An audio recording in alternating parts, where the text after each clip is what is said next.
মাই god, 1 number common, 3 number common, 4 number common, 6 number common, 4টা কোশ্চেনই common.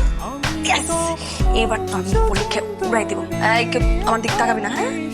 Hello madam, high, excited, অনেক common পড়েছে তো এই জন্য লিখতেছি।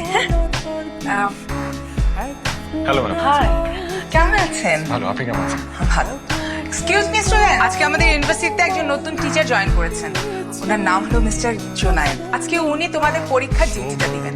শোনো, একদম দুষ্টুমি করবে না, কারো নামে যেন স্যার কোনো কমপ্লেন না করে, বুঝতে পেরেছো? আসছে হ্যালো এভরিওয়ান, ম্যাডাম। আমি জুনায়েদ। আমি আজকে জয়েন করেছি। কেমন আছো তোমরা?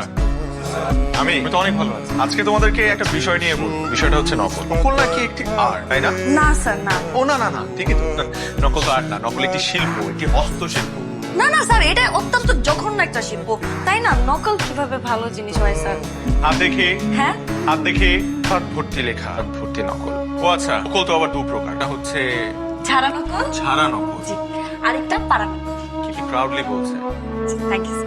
ছাড়া নকল যেটা বাম হাতে থাকে আর যেটা ডান হাতে থাকে সেটা পারা নকল, তাই না? জি স্যার।